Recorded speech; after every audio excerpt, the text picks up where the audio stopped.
Olá pessoal, bem-vindo ao meu canal Eu Passarinho. Hoje eu trago para vocês um assunto muito importante na atualidade. Eu gostaria de falar com vocês sobre um continente que trouxe muitos conflitos no século passado, que é o continente africano.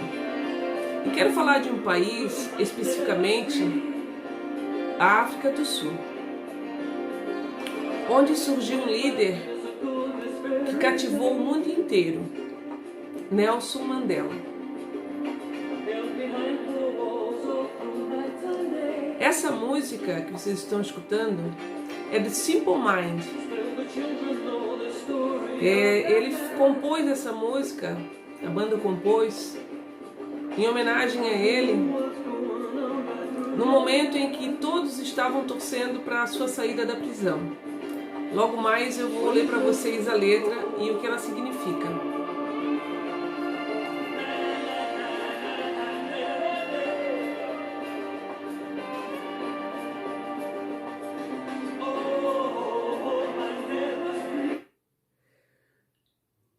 Eu quero contar para vocês, desde o início, como foi a colonização da África do Sul, para vocês entenderem toda a luta que aconteceu lá até a chegada do Mandela à presidência. Porque muitos não compreendem o que aconteceu efetivamente na África do Sul. O que foi, o apartheid, a segregação que aconteceu lá. Em 1948 foi instituído o apartheid, de todos que não fossem brancos.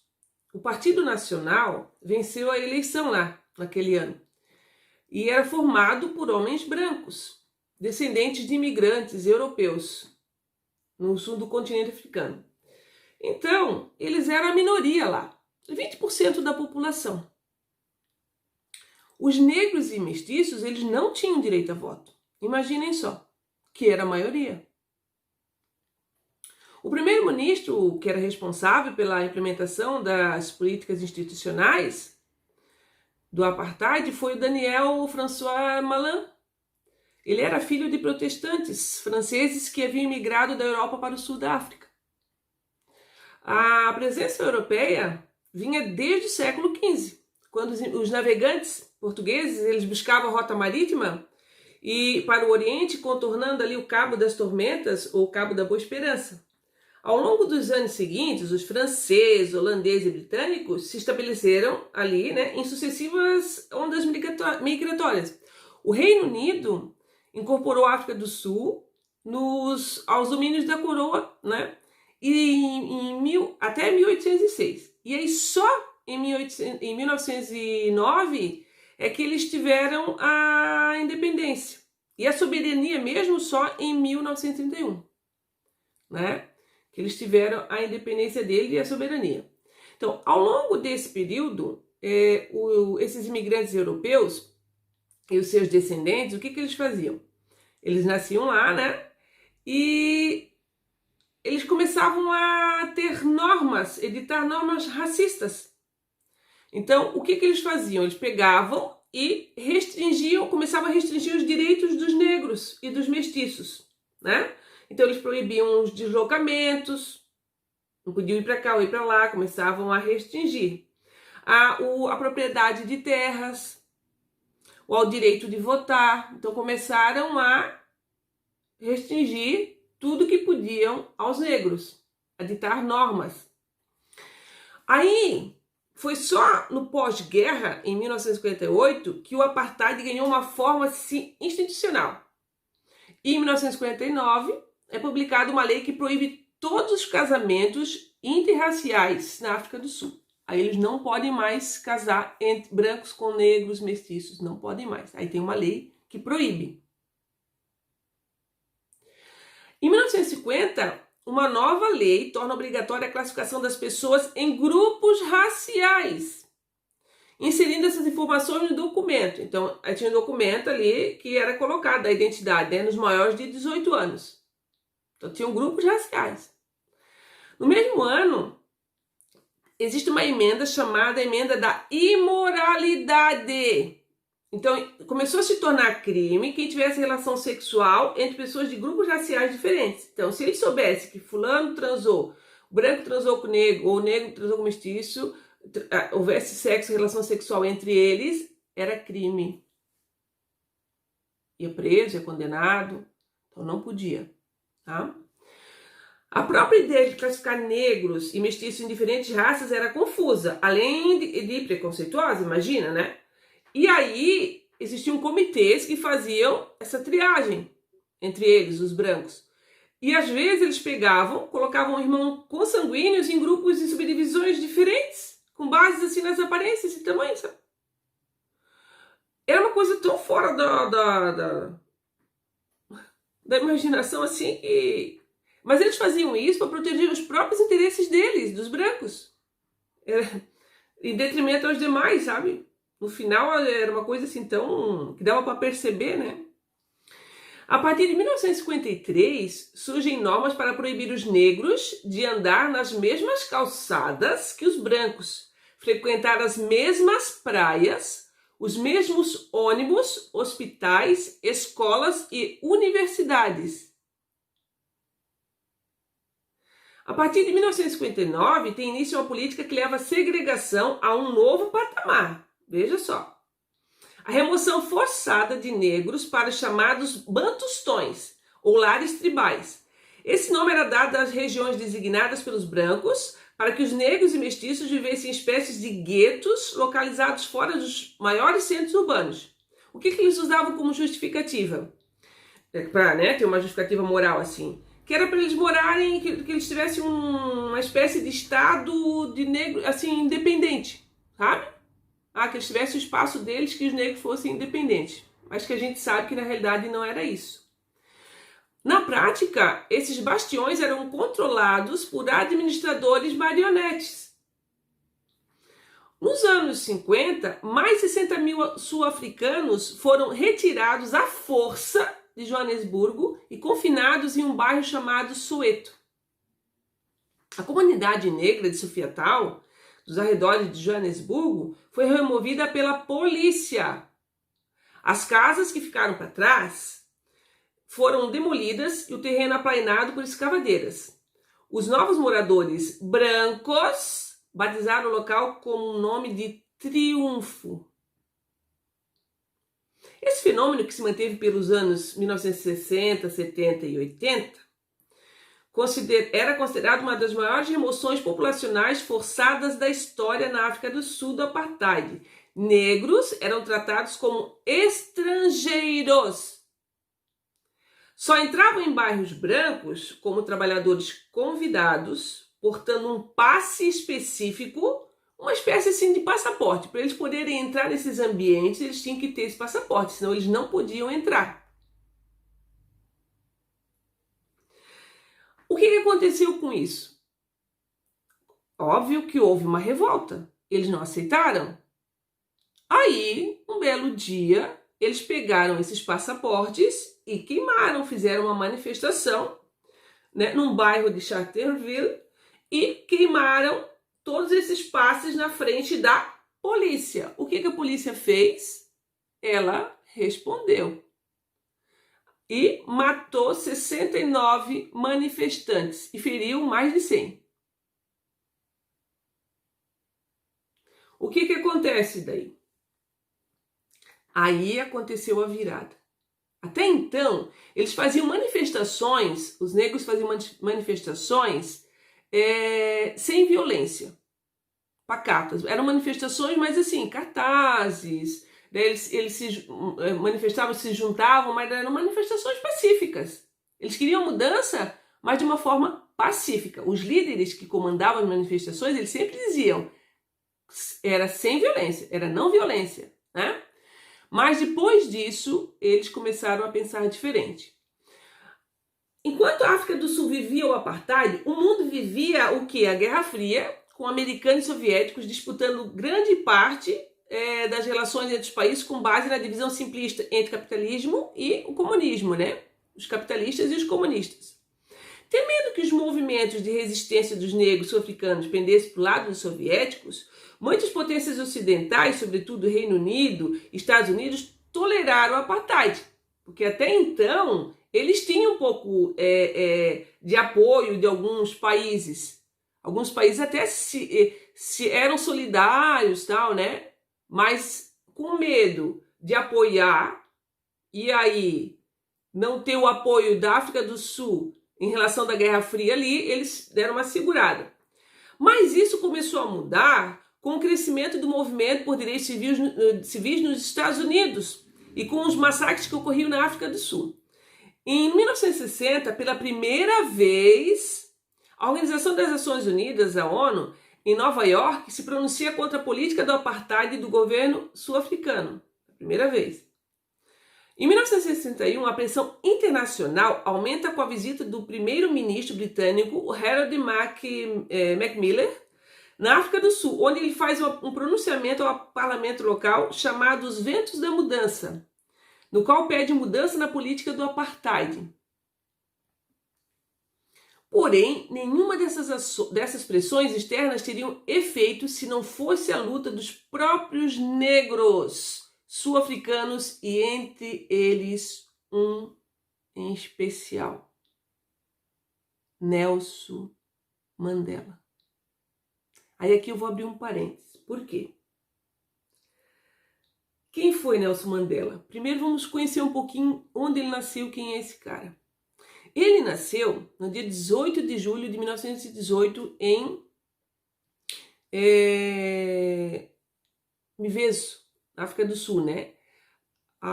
Ele nasceu numa família nobre, né? Da nobreza tribal, da etnia Xhosa. E recebeu o nome de Rolihlahla Dalibunga Mandela. Com 7 anos ele ingressou na escola primária, onde recebeu da professora o nome de Nelson. Por quê? Porque os britânicos eles tinham dificuldade de falar os nomes africanos. Aí colocavam nomes britânicos, né? Os nomes ingleses. E ele recebeu o nome de Nelson na escola. Aí depois, o pai dele morre quando ele tem 9 anos e ele é encaminhado para o tio, que também faz parte de uma elite, né? Então ele vai morar com esse tio na Vila Real. E ele é cuidado por regente do povo Tambu, que esse tio é um regente. E aí ele continua a formação dele, né? Que é uma formação elementar. Ele entra numa escola preparatória, na Clarkberry. É uma escola, um instituto, né? Depois um colégio exclusivo para negros e ele estuda cultura ocidental. E depois ele ingressa no colégio Real Daltown, onde ele era interno. Aí tem uma educação assim espetacular, porque ali são pessoas que têm condições de dar para ele uma instrução de qualidade. Nesse período aqui, quando ele é adolescente, acontece uma coisa com ele muito, eu acho que é legal falar, porque na cultura deles, eles fazem a circuncisão. E com 16 anos, acontece o ritual com ele. Ele tem um amigo dele, né, que é o Justice, e eles vão fazer a circuncisão nele, com 16 anos. E aí tem um rito de passagem, né, para a fase de homem ali, de jovem, né, Tembu. E eles vão lá cortar o prepúcio, tem todo um momento ali de fazer isso, eles têm que enterrar depois, para que nenhum espírito pegue, quando faça algum feitiço contra ele e tal. O chefe lá, Melikile, ele proferiu um discurso e que ele explicava que era o seguinte, que aquele ritual que os daria a masculinidade era, na verdade, um rito vazio, uma promessa ilusória, pois eles não iriam ter qualquer força, nenhum poder, nenhum controle sobre os seus destinos, já que todos eram escravos no próprio país. E naquele momento, Mandela entendeu a mensagem, com 16 anos. E eu acho que a partir dali, ele começou a luta dele, porque ali ele entendeu a mensagem do chefe, que a força dele vinha da luta pela liberdade. Então essa parte eu achei interessante da história do Mandela. E aí, ele dali, onde ele estava na escola, né, ele vai para Fort Belfort, onde ele vai estudar, fazer a faculdade. E ele começa a fazer a faculdade, só que lá ele já começa a se manifestar. E ele vai reclamar da comida que é servida lá. E ele acaba criando atrito na universidade e ele é expulso. E aí, quando ele retorna para a casa do tio, ele tem um casamento arranjado. E ele não quer, porque ele disse para o amigo dele que ele quer escolher alguém que ele vai amar e não alguém que ele não conheça. E ele acaba fugindo desse compromisso com a família e o que ele estava planejando para ele, né, de ficar lá naquela família, de assumir a chefia e tal. E ele vai para Joanesburgo e lá ele conhece um amigo que já coloca ele para trabalhar com ele lá. Ele faz várias outras atividades e tal. E acaba retornando à universidade por correspondência, faz artes e depois faz direito. Ele abre um escritório, né? Ele é o primeiro negro que abre um escritório só de negro, né? E na África do Sul, que é uma coisa interessante também de se falar. E ali, ele e mais 2 caras começam uma batalha, né? Porque ele, o Sisulu e o Oliver Tambo, eles criam a Liga Jovem da CNA. E aí começa mesmo a questão política, né? E chamada em inglês a sigla ANCYL, ANCYL. E aí eles têm uma postura para luta mesmo. E aí é que eu continuo para vocês falando sobre o Mandela. Aos 43 anos, ele assume a linha de frente das ações de sabotagem que eram praticadas por uma organização do movimento negro local chamada Lança da Nação. Quando acontece aquele massacre, o que eles fazem? Eles não fazem atos de violência para matar alguém. Eles fazem atos de sabotagem. Eles colocam tipo bombas dentro de cabines telefônicas quando não tem ninguém naquele horário, em lugares assim que não tem ninguém que vai machucar. Mesmo assim, eles acabam matando 14 pessoas, sabe? Sem intenção, mas acabam ferindo algumas e matando 14 pessoas durante todos esses anos ali tentando, né, conquistar, lutando contra o apartheid. Mas que não foi intencional. A intenção deles era tentar combater o que estava acontecendo, né? E aí, em 1961, a África do Sul havia se autoproclamado república, se afastando da órbita da coroa britânica e da Liga de Ex-Colônias do Reino Unido, chamada de Commonwealth. Mandela e seus companheiros ameaçam marcar a data com uma série de greves, manifestações, atentados e atos de sabotagem, colocando explosivos em estruturas da rede elétrica, da telefonia, em quartéis e linhas de transporte. O líder negro militava desde os 25 anos num partido político chamado CNA, sigla do Congresso Nacional Africano. O que acontece? Como ele tinha recebido o treinamento de guerrilha no exterior, ele é preso. Eles não tinham como prender por outro motivo, acabam prendendo Mandela e condenado ele à morte. O promotor consegue condenar ele à morte. Mas o juiz achou a pena meio exagerada e condena ele à prisão perpétua. Ele é colocado numa cela de 5 metros quadrados. E aí lá, quando ele chega lá, os guardas lá tentam oferecer para ele um conforto, tal, né? Porque a cela é pequena, ele dorme no chão, a roupa dele é curta, porque ele era grande, 1,83 m, eu acho. E ele não aceita, porque ele disse que por que só para ele e os outros, ele viu que os outros presos não tinham regalias, né? Se fosse para ele, tinha que ser para os outros também. Então, tudo que acontecia com os outros tinha que acontecer com ele. Então, ele ficou ali e ele tentou conseguir coisas boas para os outros presos também. Não coisas boas, mas condições melhores lá dentro da prisão, né? E aí ele ficou lá trabalhando dentro do presídio de Robben Island e submetido a trabalhos forçados em pedreiras de cal do lado de fora, né? E os confrontos permaneciam do lado de fora. Enquanto ele estava lá dentro, o povo do lado de fora continuavam lutando para que se acabasse o apartheid, né? A segregação. Os brancos ainda insistiam na divisão. Aí, durante esse período que ele ficou lá dentro, que ele ficou 27 anos, né? Ele teve chance de sair de lá, foi oferecida a liberdade para ele. mas vinculada a que ele não continuasse mais fazendo manifestação, mais políticas. Ele disse que não, ele não ia, ele ia ganhar liberdade, mas o povo ia continuar preso à segregação, né?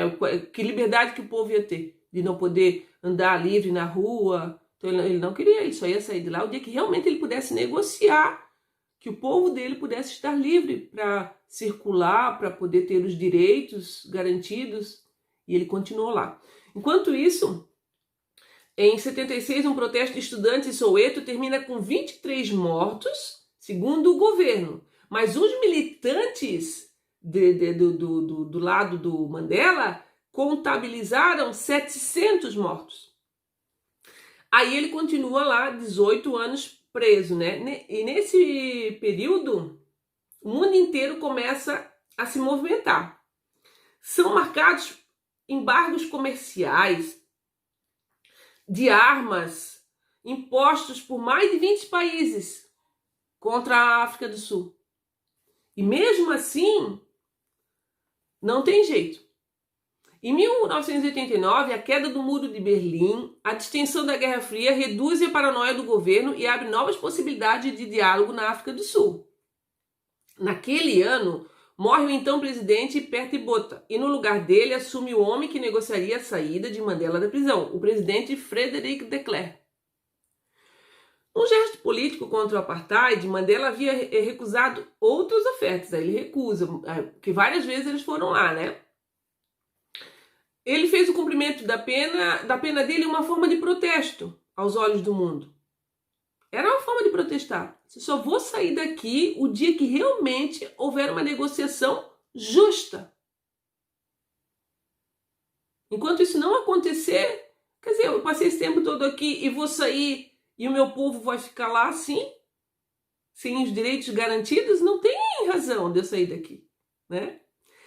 E durante o período que ele esteve lá, tinha uma coisa que o segurava, que conseguia fazer ele permanecer lá, que fazia ele ter força para ficar lá dentro, que era um poema que eu vou ler para vocês, que eu acho ele magnífico. Ele dizia que aquilo fazia ele se sentir forte e aguentar cada dia, que é esse aqui, invicto. Do breu da noite que não dissolve, a me envolver em nuvem negra, a qualquer Deus, se algum me ouve, agradeço por minha alma que não se verga. Fustigado pelas garras do acaso, nunca lamentei, não esmoreceu minha fé. Sob os golpes fortuitos do descaso, trago a cabeça em sangue, mas ainda de pé. Além deste lugar de ira e ranger de dentes, só se vê o horror de sombras silentes, mas a ameaça do tempo que nunca recua não me amedronta nem me acua. Embora estreito o portão, sigo adiante, mesmo tendo ao lado o castigo e o desatino. Da minha alma eu sou comandante, eu sou o senhor do meu destino. Lindo, né? E aí, ele permanece ali até 1990, quando ele consegue negociar, e aí eles conseguem chegar num denominador comum, e ele é solto, e seu partido volta a ser permitido, que é o CNA, porque daí a partir do momento que o partido é permitido, eles podem concorrer à eleição, né? Ele dá início a um périplo internacional, que é uma viagem internacional, e ele pode falar com o mundo inteiro sobre tudo que aconteceu, né? Sedimentando a imagem de um lutador pela paz, pela reconciliação. E aí, somente naquele ano ele não pode se candidatar ainda, porque até que ele consegue fazer todo esse processo. Aí na próxima ele se candidata e ele é o primeiro presidente negro eleito na África do Sul, né? E aí é uma comemoração, uma coisa muito linda. Só que assim, não consegue naquele momento apaziguar. Existe ainda muita pressão ali. O que ele faz? Ele pega e convida para o seu governo, ele faz o equilíbrio entre brancos e negros. Ele convida pessoas, até os inimigos ele convida para o governo dele, para ocupar o ministro, convida para ocupar o espaço ali no governo. Ele começa a fazer esse trabalho, né, para conquistar as pessoas, para eles entenderem que para funcionar não adianta, né? Se ele lutou uma vida inteira contra a segregação, ele não ia fazer isso no governo dele. E acontece uma coisa interessante, até tem um filme, tem vários filmes sobre Mandela, vários. Mas tem um até que foi feito não faz muito tempo, que é Invictus, que é até o título desse poema, que ele pegou o time de rugby, que é só para brancos, né? E convidou o capitão do time para fazer a abertura do jogo e investiu, porque ele achava que é uma coisa que poderia unir a população, que todo mundo gosta de esporte, né? Seria o futebol, seria o jogo, e ele pegou para unificar a nação através da linguagem que todo mundo gosta, que é o esporte, né? Que seria o rugby. Ele fez o quê? Chamou o capitão, o François Pienaar, né? E promovendo a união dos sul-africanos através do time, né, da Copa Mundial de Rugby em 1995, e ele conseguiu unir a África do Sul através do esporte. Então foi muito lindo, assim, quando ele entrou lá, né, no estádio, o povo assim aplaudindo, foi um momento assim de emoção, de muita emoção. Ele tinha uma visão assim muito legal de união, de paz, o sorriso dele contagiante, o ser humano iluminado, assim, sabe? Ele ficou muito tempo, ele preferiu ficar a liberdade dele, né? Perder a liberdade dele a favor da liberdade dos outros, que eu acho isso uma coisa muito linda, né? Nós estamos assim, eu vejo que nós não fizemos nada, né? Perto do que ele fez. A gente está dentro de casa. Eu vejo muita gente, vidas pretas importam, mas dentro de casa, né? Não vai para a rua bater, enfrentar, apanhar da polícia. É muito fácil você fazer o videozinho, né? Do que uma vida inteira você dar cara a tapa, você perder amigos, você brigar por causas, você ser esquerdista, petralha, comunista, ser taxado com vários nomes porque você acredita numa causa que é importante, você está lutando, você brigar por coisas que você acha que vale a pena brigar, porque você acha que toda a vida importa. Índio, negro, homossexual, mulher, não é verdade? Que todos importam, todos importam. E daí quando você tem uma vida que você luta, que você não tem medo de lutar, você não tem medo de lutar por essas causas, você não tem medo de lutar. Você dá a vida por isso. Você dá a sua liberdade por isso. Você se dedica por isso. Então vale a pena. Quando você morre, você é lembrado por todos uma vida inteira. Você não morre, você se eterniza.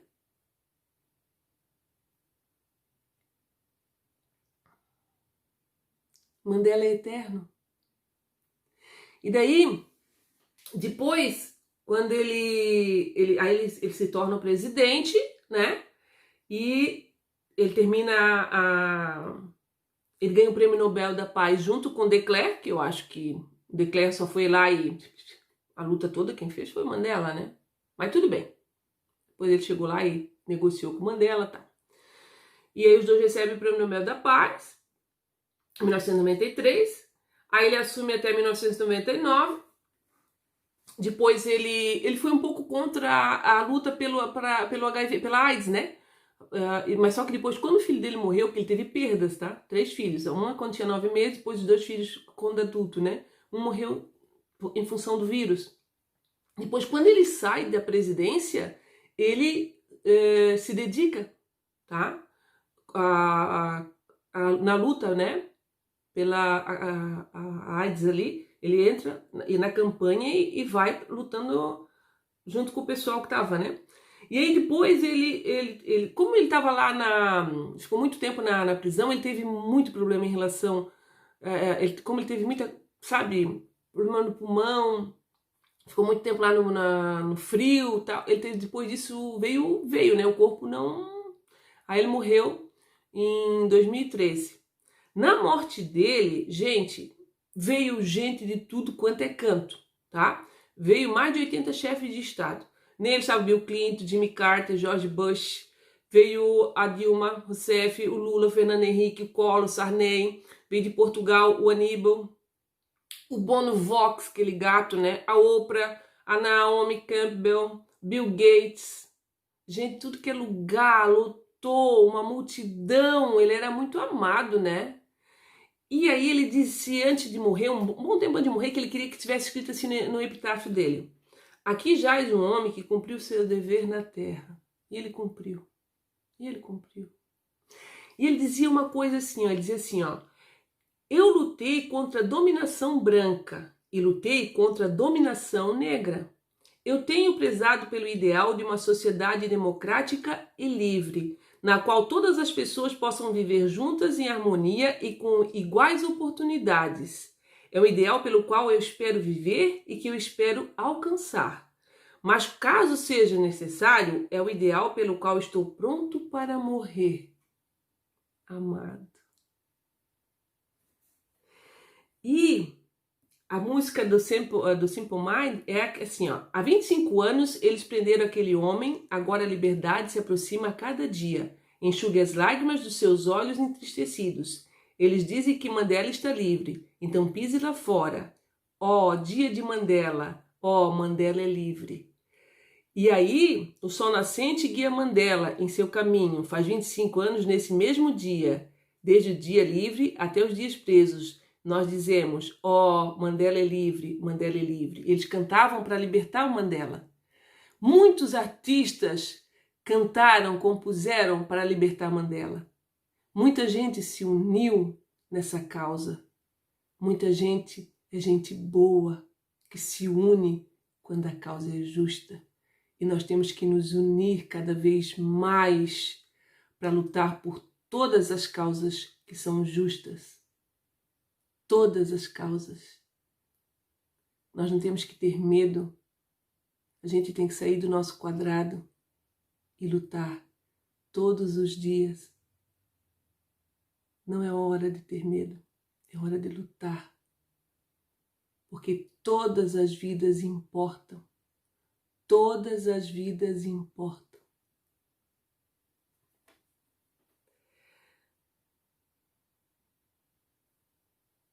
Eu quero desejar para vocês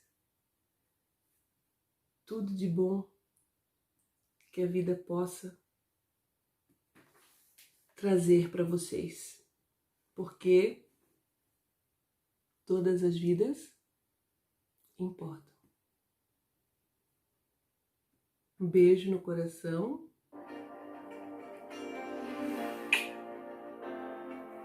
E até a próxima. Fiquem bem.